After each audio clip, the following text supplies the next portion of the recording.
প্রিয় দর্শক, আসসালামু আলাইকুম। 3 নেক্সাস মিডিয়া থেকে আমি হানিফ রাজা শাহকে স্বাগত জানাচ্ছি। সারা বিশ্ব এখন তোলপাড় এপস্টিন কেলেঙ্কারি নিয়ে, এবং সেই এপস্টিন কেলেঙ্কারিতে আমাদের মাননীয় সুদী সাহেবের নাম বা সুদী ইউনুসের নাম এসেছে 13 বার, এবং তিনি এপস্টিন নেটওয়ার্কের খুবই গুড বুকে ছিলেন।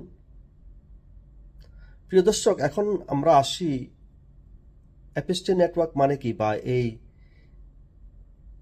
নেটওয়ার্কের কাজ কি, এবং এই কেলেঙ্কারির সাথে কারা কারা জড়িত।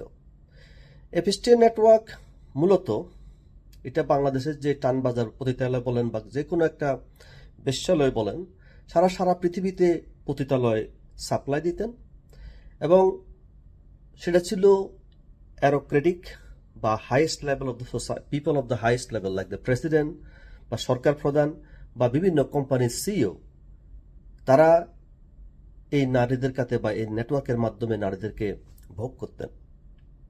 প্রিয় দর্শক, উনি সারা বিশ্বে বিখ্যাত ছিলেন সেক্স ট্রাফিকিং এর কারণে এবং মানি লন্ডারিং এর কারণে, এবং সেই এপস্টিন নেটওয়ার্কের ফাঁস হওয়া যে তথ্য বা নথি, সেখানে আমাদের মাননীয় ডক্টর ইউনুস সাহেবের নাম এসেছে 13 বার, এবং উনি তাদের গুড বুকে ছিলেন।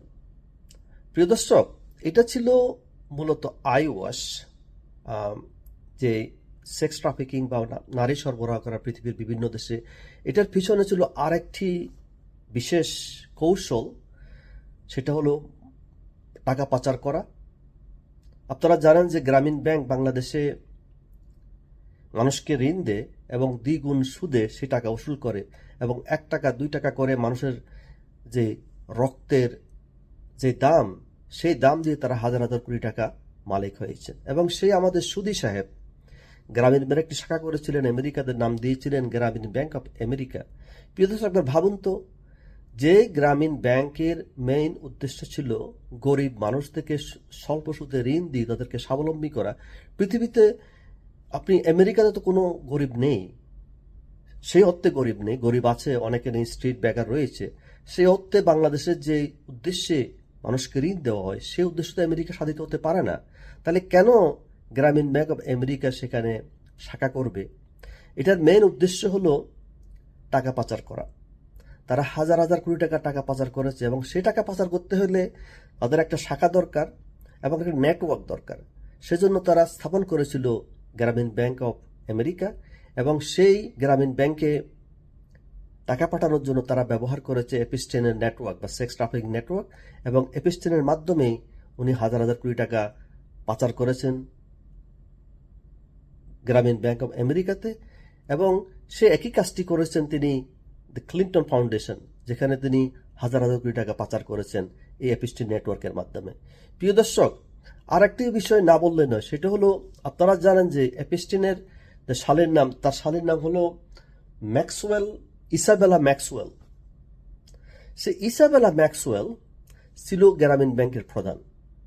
আপনারা বুঝতে পারছেন যে গ্রামীণ ব্যাংক অফ আমেরিকা এবং ক্লিন্টন ফাউন্ডেশন, এবং সেই টাকা পাচার করার জন্য জড়িত এপস্টিন নেটওয়ার্ক, এবং সেই এপস্টিনের শালীকে নিয়োগ দেওয়া হয়েছে গ্রামীণ ব্যাংকের বা আমাদের সুদী ইউনুসের অ্যাডভাইজার হিসাবে। আপনারা দেখেন, আমি এখানে স্ক্রিনশট দিয়ে দেব এটা প্রমাণ হিসেবে, কারণ আপনারা তো আমাদেরকে বিশ্বাস করবেন না।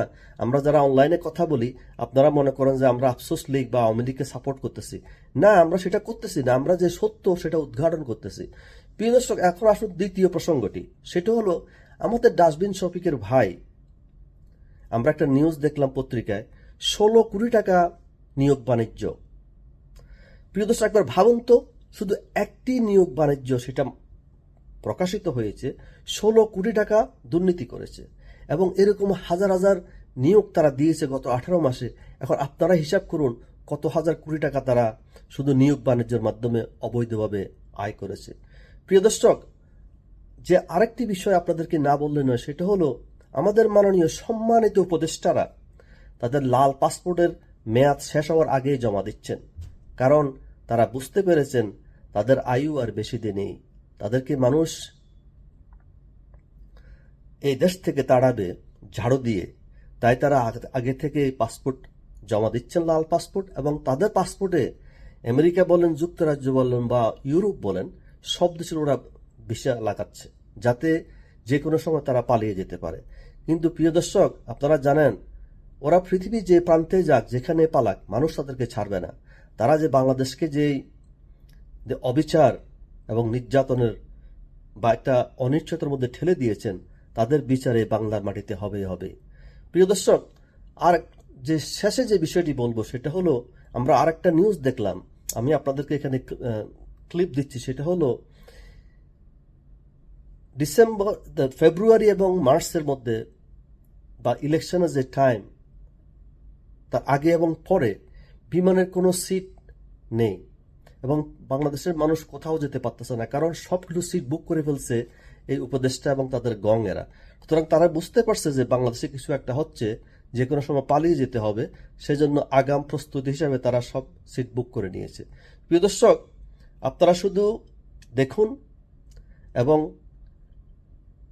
অতি শীঘ্রই বাংলাদেশে একটি বিশাল একটা পরিবর্তন আসবে এবং সেই পরিবর্তন এবং সেই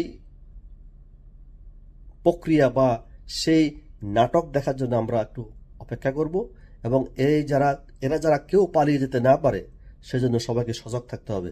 প্রিয় দর্শক, আজকে এই পর্যন্ত, আবার দেখা হবে। Thank you, thanks for watching, by.